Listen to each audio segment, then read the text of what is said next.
17세기 말 프랑스 남부에 메리 듀란트라는 소녀가 있었습니다. 그녀는 위그노 신앙을 지킨다는 이유로 14살의 어린 나이에 끌려가 수감되게 됩니다.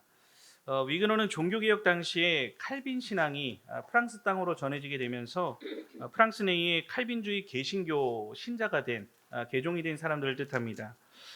하지만 당시 프랑스는 가톨릭 국가였기 때문에 종교개혁 당시 모든 나라들이 그랬듯이 위구노들을 핍박했습니다. 어린 소녀가 풀려날 기회는 있었습니다.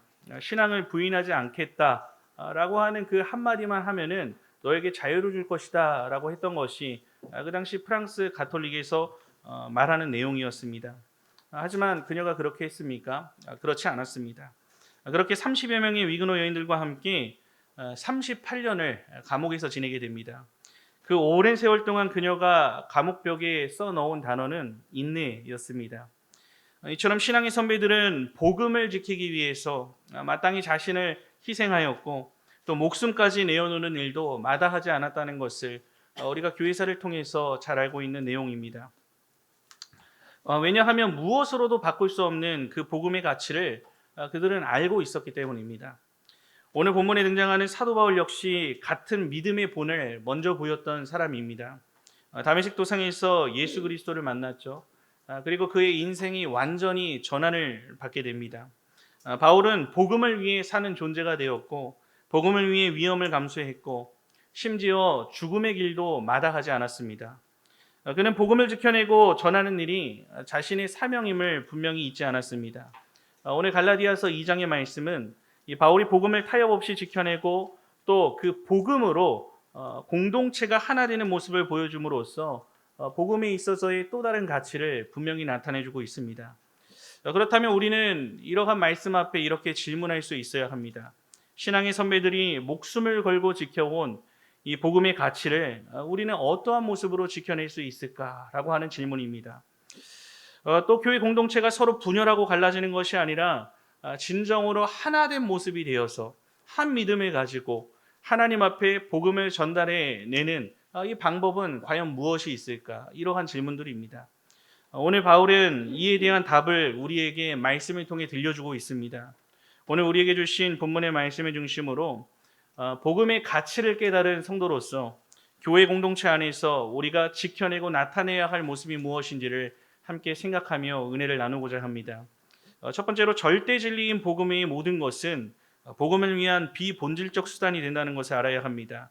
오늘 본문 1절에서 5절까지의 말씀 우리 다 함께 합독해서 읽어보겠습니다. 시작. 14년 14년 후에 후에 내가 바나바와 함께 디도를 데리고 다시 예루살렘에 올라갔나니 계시를 따라 올라가 내가 이방 가운데서 전파하는 복음을 그들에게 제시하되 유력한 자들에게 사사로이 한 것은 내가 다름질하는 것이나 다른 것이 헛되지 않게 하려 함이니 그러나 나와 함께 있는 헬라인 디도까지도 억지로 할례를 받게 하지 아니하였으니 이는 가만히 들어온 거짓 형제들 때문이라. 그들이 가만히 들어온 것은 그리스도 예수 안에서 우리가 가진 자유를 엿보고 우리를 종으로 삼고자 함이로되 그들에게 우리가 한시도 복종하지 아니하였으니 이는 복음의 진리가 항상 너희 가운데 있게 하려 함이라. 아멘. 바울은 예수님을 만난 이후에 다소와 안디옥에서 복음을 전했습니다. 그리고 14년이 지나서 예루살렘에 두 번째 방문하는 그 장면이 바로 오늘 우리가 함께 읽은 이 본문의 장면입니다. 1절을 보시면 14년 후에 내가 바나바와 함께 디도를 데리고 다시 예루살렘에 올라갔다 라는 이 말씀으로 확인할 수 있습니다. 그렇다면 바울은 갔던 곳을 왜 또다시 그리고 14년 만에 방문을 했던 것입니까? 2절을 보시면 계시를 따라 올라갔다. 또 내가 다름질한 것이 헛되지 않게 하려고 갔다라고 분명한 목적을 밝힙니다. 말 그대로 예수님께서 바울에게 명하신 계시를 따라서 따라갔던 순종의 걸음이었고 또한 자신이 받은 복음을 다시 한번 증거하고 그리고 전해졌던 복음이 그 땅 가운데 잘 스며 들어가 있는지를 살펴보면서 자신이 전한 것이 헛되지 않도록 다시 한번 점검차 방문했던 것입니다. 이 당시 예루살렘 교회 사도들은 바울이 전한 복음이 자신들이 전한 그 복음과 사도들이 전한 그 복음과 완전히 일치하는지에 대한 여부에 대해서 약간 의구심을 가지고 있었습니다. 의심이라기보단 완전한 확신을 갖지 못하고 있던 상황이었습니다. 교회 내에, 즉 예루살렘 교회 내에 남겨져 있던 유대인들이 이 바울이 원래 복음과 다른 것을 새롭게 만들어서 전하고 있다라고 하는 모함을 그들 사도들에게 전하고 있던 상황이었기 때문입니다. 이와 함께 예수를 믿는 자를 죽이려 찾아다녔던 그 사도 바울, 사도들도 분명히 알고 있었을 것입니다. 그렇게 혈기등등했던 사람이 갑자기 회심을 하고 바른 예수 그리스도의 복음을 전한다는 것, 사도들의 입장에서 듣기에는 약간 의심한 법 또한 이러한 상황 가운데 놓여 있었습니다. 이런 상황을 알고 있던 바울은 예수님의 계시를 따라 앞으로 복음을 자신이 전하는 일에 걸리는 것이 없도록 하기 위해서 문제를 해결하기 위해 그곳에 찾아간 이유도 있었습니다. 이를 위해 바울은 두 가지를 준비합니다. 첫 번째는 자신이 전한 바른 복음의 내용을 그 마음 가운데 들고 갔고요. 그리고 두 번째는 할례를 받지 않은 지도자요 동역자인 디도였습니다. 이제 사도들과 바울은 예루살렘 교회에 마주합니다. 도착하자마자 바울은 자신이 전한 그 복음을 사도들 앞에서 그대로 제시합니다. 오늘 본문에 기록되었기를 제시했다라고 나타나 있는데 그 말씀, 그 복음 그대로를 선포했다는 의미입니다. 이 예루살렘 교회의 사도들은 어떻게 반응합니까? 바울이 전한 복음의 메시지, 또 할례 받지 않은 회심자이자 지도자인 디도를 보고 확실히 알게 되는 것입니다. 바울이 전한 복음이 자신들이 전했던 그 복음과 완전히 일치한다는 것을 알게 되었습니다. 이 사도들이 듣기에 바울의 복음에 수정할 것이 전혀 없었기 때문에 바울이 전한 복음을 사도들도 받아들이게 됩니다. 긴박감 넘치던 상황을 생각한다면 좀 너무 쉽게 마무리되는 것 아닌가 이런 생각이 들 정도로 잘 마무리되었습니다. 하지만 이런 상황 중에 어떠한 일이 생깁니다. 가만히 들어온 거짓 형제들, 오늘 본문에 말하기를 가만히 들어온 거짓 형제들이 디도에게 억지로 할례를 받도록 유도를 했습니다. 바울은 이 소식을 듣고 완강히 거부합니다. 여기서 가만히 들어온 거짓 형제들은 누구입니까? 할례를 요구했다? 우리가 유추할 수 있죠. 앞서 말씀드린 예루살렘 교회 안에 남아있던 복음과 그리고 할례를 구원의 조건에 두었던 유대주의자들, 갈라디아서 1장에서도 계속해서 바울을 공격했던 그 유대주의자들이었습니다. 바울은 3절에서 나와 함께 있는 헬라인 디도까지도 억지로 할례를 받게 하지 아니하였다라고 말합니다. 바울은 이 사건에 있어서 문제의 본질이 무엇인지를 정확히 알고 있었던 것입니다. 바울이 디도의 할례를 막은 것은 디도의 할례가 그리스도께서 주신 복음의 자유, 다시 속박하게 될까봐, 다시 이전으로 율법으로 돌아가게 될까봐 하는 것을 염려한 것에 따른 조치였습니다. 사실 할례 자체가 어떤 문제가 되는 것이었습니까? 우리가 지난 시간 통해 연속으로 알아봤듯이 할례는 구원에 있어 어떠한 영향도 미치지 못합니다. 그것은 아디아포라 문제입니다. 즉 비본질적인 것이라는 것입니다. 구원의 기쁜 소식을 위한 일에 할례라고 하는 것은 유대인들이 주장했던 것처럼 반드시 필수적으로 필요한 것이 아니라 그만 해도 안 해도 되고 또한 실행해도 되는, 구원에 있어서는 아무런 영향을 미치지 못하는 것이었습니다. 구원과 전혀 상관이 없는 비본질적인 것들이라는 의미입니다. 하지만 이것을 지금 인정하게 됐을 때 디도를 통해서 할례를 받게 하려는 그 유대인들의 요구에 따라 그것을 인정하고 할례를 행하게 됐을 때 복음을 통해 얻게 된 자유가 다시 율법으로 돌아가 속박되는 것을 바울은 염려했기 때문에 바울은 할례를 받지 못하도록 조치를 취한 것입니다. 여기서 중요한 것, 중심은 무엇입니까? 바로 복음입니다. 복음이 그 중심에 있습니다. 변하지 않는 절대 진리만인 복음이 있을 뿐이고, 또한 그들이 복음과 같은 선상에 두었던 할례와 같은, 즉 예수님의 믿음과 할례 함께 행해줘야 구원을 얻는다고 말했죠. 즉 복음을 할례와 같은 선상에 뒀던 것입니다. 이러한 율법의 전통과 같은 것은 구원에 있어서는 사실상 아무것도 영향을 미칠 수 없는, 아무것도 아닌 비본질적인 것들임을 오늘 이 디도의 말과 그리고 사도 바울의 행동을 통해서 알려주었던 것입니다. 성도 여러분, 분명히 복음이라고 하는 것은 이 세상 주님께서 오시는 그날까지 그 무엇과도 타협될 수 없는 절대적인 진리요 가치입니다. 그러나 문제는 무엇입니까? 복음이 아닌 것들, 복음이 아닌 것들을 마치 복음처럼 붙잡고 있는 우리들의 모습이 아직 여전히 남아있는 데 있습니다. 본질은 복음 그 자체에 있는 것인데 그 복음을 전하고 지켜내고 가르치기 위해 생겨난 전통이라든지 규례와 같은 것들이 어느새 변하지 못할 절대 가치처럼 그 안에 복음과 동일선상에서 자리 잡고 있는 경우입니다.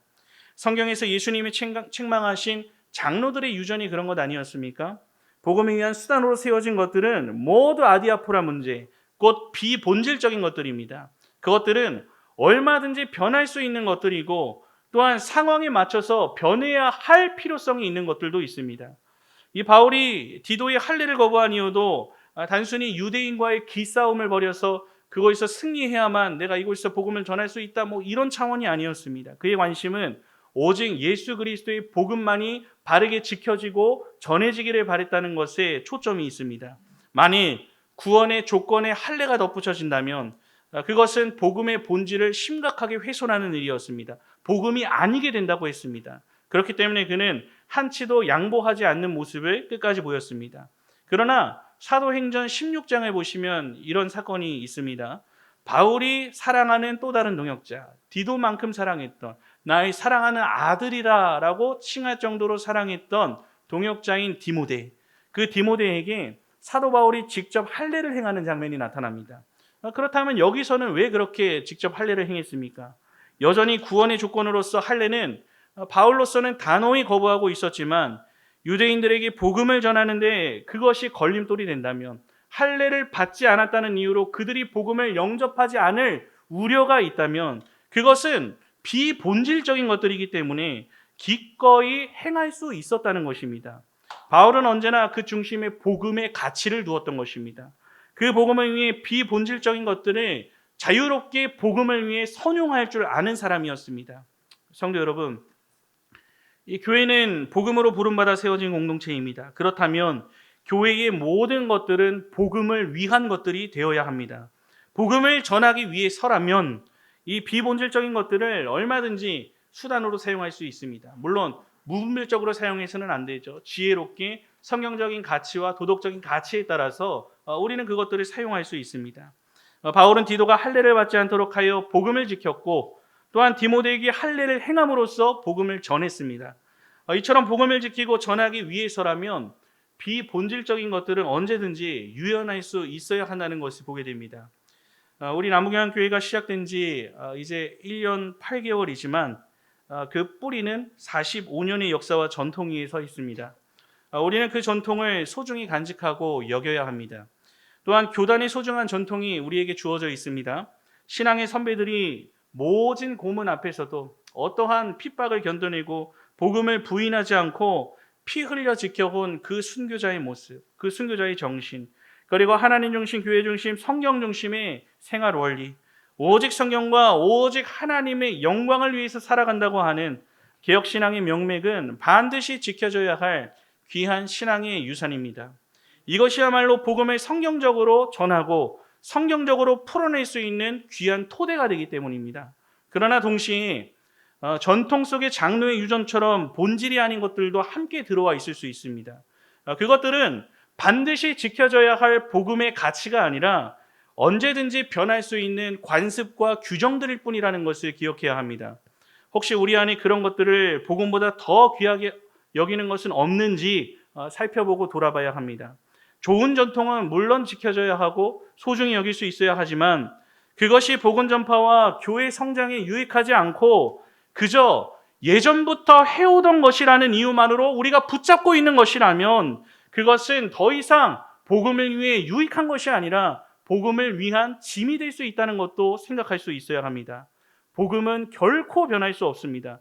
목숨을 걸고라도 우리가 지켜내야 할 절대 불면의 원칙입니다.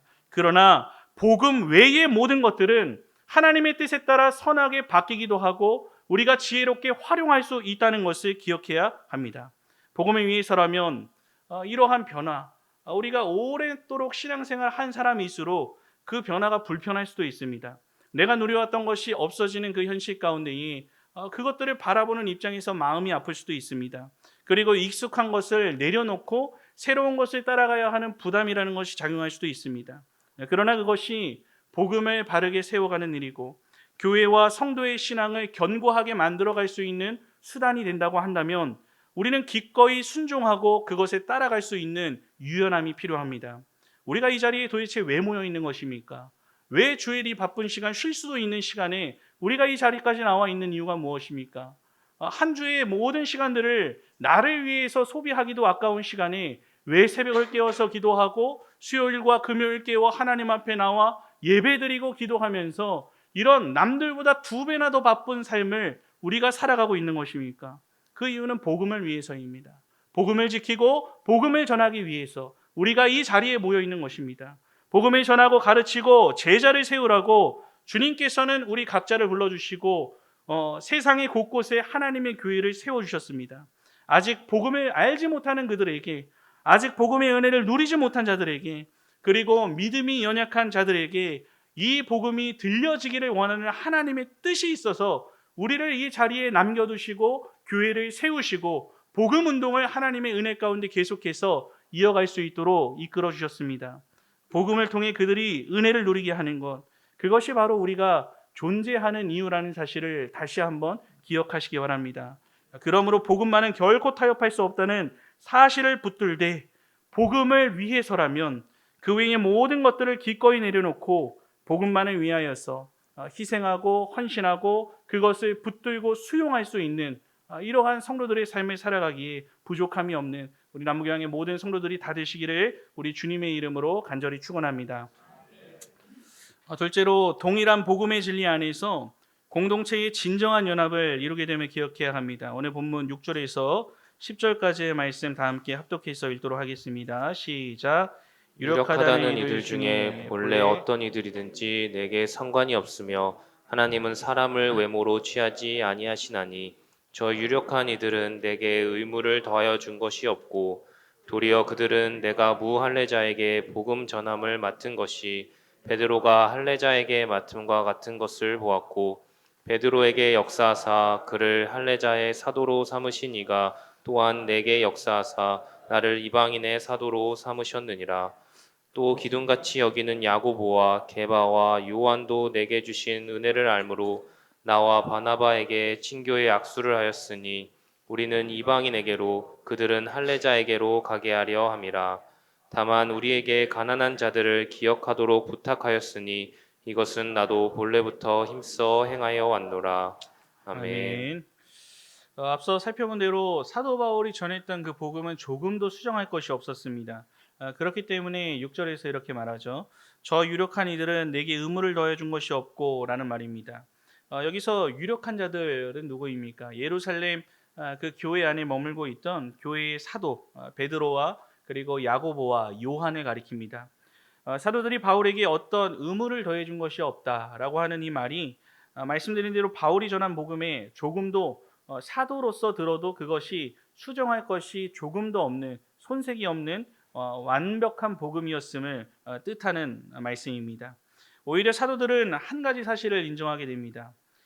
예루살렘 사도들은 바울이 이방인들, 즉 무할례자들을 위하여서 세우신 복음의 전파자임을 알게 되었고, 또한 베드로와 같이 그 자리에 남아있는 사도들은 유대인들, 즉 할례자에게 복음을 증거하는 사명을 받았다는 사실을 서로가 대화를 나누고 복음에 대한 간증을 나누는 중에 깨닫게 되었던 것입니다.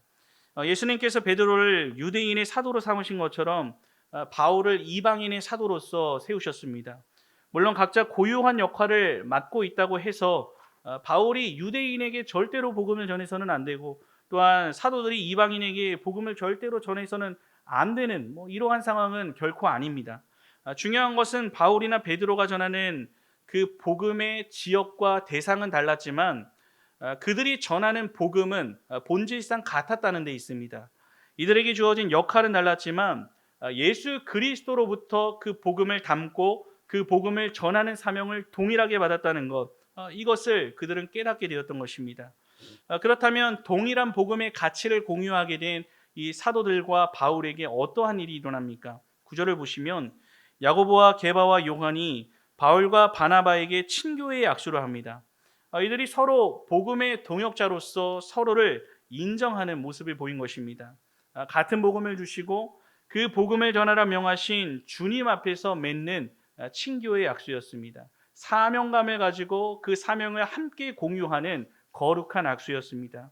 영화로 본다면 정말 감동적인 음악과 함께 이렇게 하이라이트로 반복돼서 나올 만한 아주 멋진 장면이라 할 수 있습니다. 이 갈라디아서 1장을 보면 베드로와 야고보는 바울과 만난 적이 있지만 뭐 깊은 신학적인 교류라든지 이런 복음에 대한 깊이 있는 말들을 나눌 수는 없었습니다. 또한 어떠한 협력도 없었고 무엇보다 그들이 살아온 배경, 이전에 걸어왔던 길, 모든 것들이 그들은 달랐습니다. 하지만 서로가 믿고 전하고자 했던 복음의 그 진리가 완전히 일치하는 것임을 확인하자마자 그들은 어떻게 됐습니까? 두말할 것 없이 서로를 둘도 없는 동역자로 여기면서 친교의 약수를 나눴던 것입니다. 복음의 참된 가치 안에서, 복음의 바른 가치 안에서 완전한 동역, 완전한 하나됨이 이루어지는 순간입니다. 그리고 이 복음의 연합은 자연스럽게 실천적인 행동으로 이어짐을 보여줍니다. 당시 예루살렘 교회는 박해와 경제적 어려움으로 인하여서 가난한 자들이 참 많이 있던 상황이었습니다. 바울은 이렇게 말하죠. 우리에게 가난한 자들을 기억하도록 부탁하였으니 본래부터 힘써 행하여 왔노라 라고 말하면서 이 사랑과 나눔을 통해 공동체를 세워가는 일을 함께 하자라고 제안하고 권유하며 그 일들을 실천하고자 하는 이런 말을 남깁니다. 약한 자를 찾아가 그들을 돌보고 그리고 그들에게 복음을 증거하는 일은 누가 보이신 일입니까? 예수님께서 이 땅에 오셔서 사도들에게 복음을 주시기 전에 먼저 나타내셨던 그 가치를 따라서 구체적인 예수님의 본을 따라 감당하는 사역의 모습을 서로 연합하여 나타나게 되는 것입니다. 성도 여러분, 바울과 사도들은 복음을 전하는 지역과 대상이 달랐습니다. 그러나 그들이 전한 복음은 동일했다고 말했습니다. 이 베드로에게 역사하신 하나님이 바울에게도 동일하게 역사하셨습니다. 그러므로 서로 다른 사명을 받은 것이지만 같은 복음 안에서 하나된 사역을 이루어갈 수 있는 동역자의 관계가 되었습니다. 만약 복음이 달랐다면 어떻게 됐겠습니까? 신학적으로 뭐 분분한 갈림이 있고 일치되지 못하는 것이라면 어떻게 되겠습니까? 의견 차이가 계속해서 있었겠죠. 그래서 결국에는 동역하지 못하고 그들은 분쟁하면서 흩어질 수밖에 없었을 것입니다. 그러나 복음이 하나였기 때문에 절대 진리라고 하는 것은 분명 하나였기 때문에 역할은 달랐지만 서로 진정한 동역자로서의 친교의 악수를 나눴던 것입니다. 오늘날 우리도 마찬가지죠. 교회 안에서 다양한 배경과 성격을 가진 사람들이 지금 이 자리에 우리가 모여 있습니다. 사람이 많아질수록 어떻겠습니까? 교회가 하나 되어야 한다라고 하는 이 말과 이 슬로건과 하나님의 말씀 가운데에 이것이 실제적으로 드러난다는 것은 불가능해 보인다고 생각할 수 있습니다. 그러나 예루살렘 사도들이 바울과 바나바에게 손을 내밀고 친교의 악수를 내밀면서 이제 함께 복음을 위해 일하자라고 연합했던 것처럼 우리도 같은 마음으로 복음을 위한 동역자가 될 수 있다는 것을 알아야 합니다. 서로 다른 개성과 서로 살아온 배경이 너무나도 다르지만 교회에서 하나가 될 수 있는 이유, 모든 성도들이 하나가 되어 하나님을 바라보며 나아갈 수 있는 이유는 바로 같은 복음을 가지고 있기 때문입니다. 오직 복음만이 우리를 하나 될 수 있도록 이끌어줍니다. 그렇다면 이 하나 되는 복음은 어떤 복음입니까? 여러분들이 각자가 생각하는 복음이 다 다르다면 우리는 하나가 될 수 없다는 또 결론에 이르게 됩니다. 우리가 말하는 복음, 우리가 믿는 복음, 그리고 우리가 이 복음으로 성장하길 원하는 그 복음, 그리고 우리가 전하길 원하는 그 복음은 어떤 내용입니까? 구약에서 약속된 메시아께서 이 땅에 오셨다는 것입니다. 하나님의 아들이 사람이 되셨다는 것입니다. 사람의 몸을 입고 이 땅에 성육신하셨습니다. 그리고 우리 죄를 위하여서 이 땅에서 온갖 고초를 지시고 십자가에 달리셔서 죽기를 마다하지 않으셨다는 것입니다. 그러나 예수님께서는 사망 가운데 머물러 계시지 않으시고 그 사망을 이기시고 부활하셨습니다.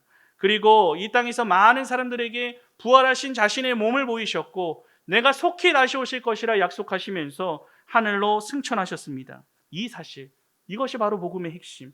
이 사실을 믿는 자마다 하나님께서는 구원 얻겠다, 구원 얻는 자다, 그리고 내가 의롭게 바라보는 나의 친백성이 된다라고 말씀해 주셨습니다. 그리고 이렇게 얻게 되는 믿음조차 성경은 하나님께서 우리에게 주시는 선물이라고 말하고 있습니다. 나의 지식과 능력으로 얻게 되는 것이 아니라 공부한다고 학습한다고 누리게 되는 것이 아니라 하나님께서 하나님의 때에 우리에게 주시는 것이 바로 복음이며 우리가 얻게 되는 구원의 기쁨이다라고 성경은 분명하게 증거합니다.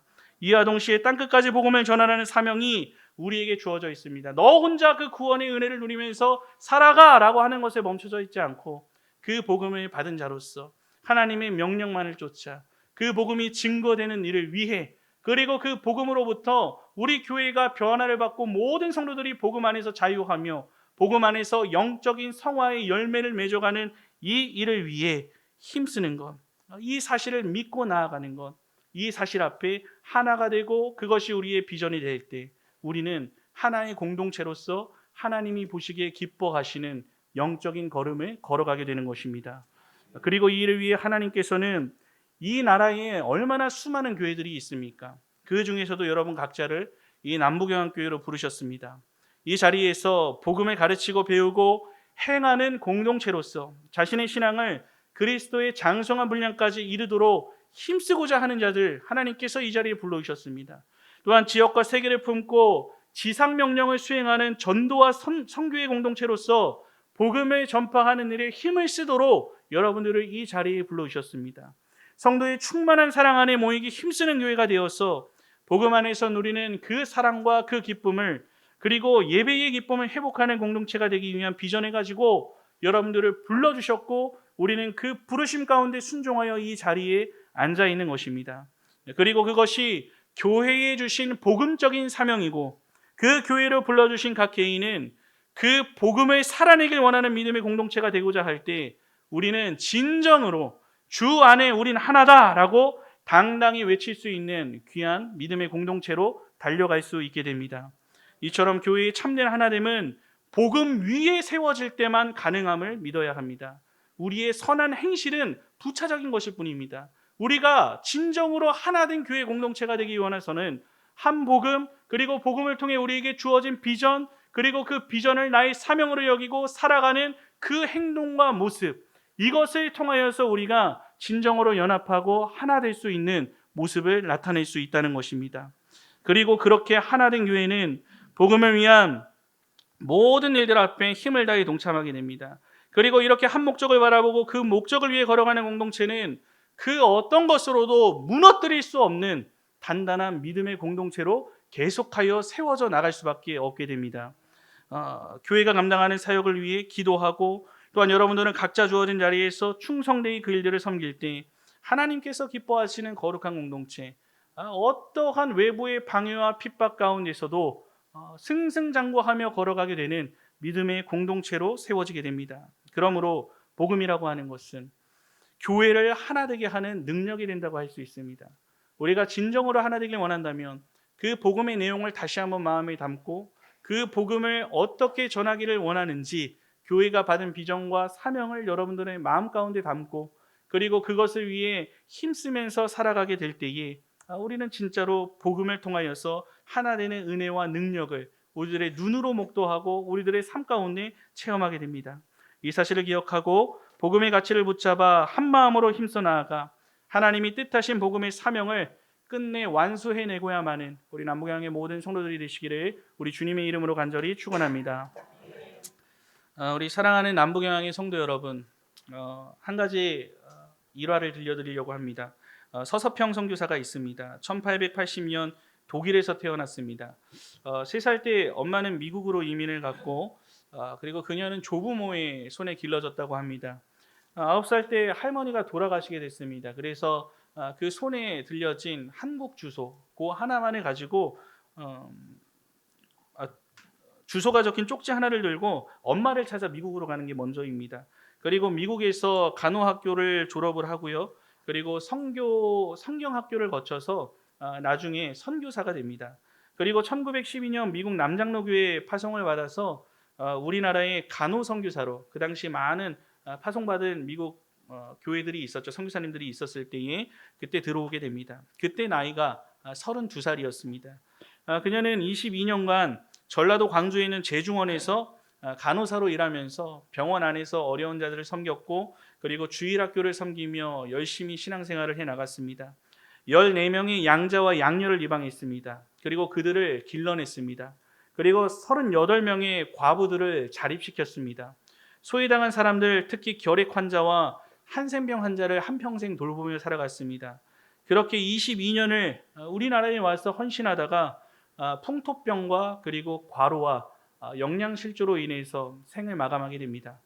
물론 그녀는 자신이 만나는 모든 사람들에게 주님의 복음을 전했습니다. 그녀가 죽은 후 사람들은 이렇게 말합니다. 서서평 기사는 조선 사람처럼 보리밥에 된장국 먹으면서 고무신을 끌고 살며 소외된 자를 섬기고 예수를 전하였다. 그녀는 생전에 나타난 예수로 불리운 사람이다. 광주에서는 최초로 광주 시민장을 실어서 그녀의 죽음을 애도했다고 합니다. 그리고 많은 광주 시민들과 그녀의 돌봄을 받은 사람들이 장례 행렬을 따라오면서 어머니 어머니라고 외치며 흐느끼며 그 장례를 끝까지 따라갔다고 합니다.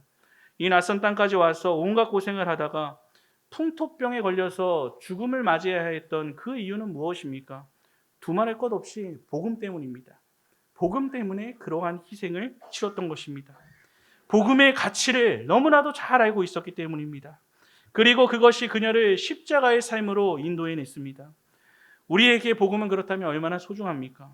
적어도 내가 이 땅에 살아가는 이유가 복음을 위해 살아가고 있다라고 하는 정도는 고백할 수 있어야 하지 않겠습니까? 여러분들이 복음으로 은혜를 누리고 있다면, 복음을 통하여서 여러분들이 천국 백성으로서의 삶을 살아가고 있다면 적어도 내가 받은 그 복음의 은혜에 감격해서 복음을 위해 살아가야겠다, 살겠습니다 라고 하는 이러한 각오 정도는 우리 안에 있어야 하지 않을까, 우리의 마음을 돌아봤으면 좋겠습니다. 교회는 이 복음을 가르치고 지키고 전하고 행하기 위해 존재하고, 그것은 주님 오실 때까지 절대로 변함이 없어야 하는 절대 진리의 말씀입니다.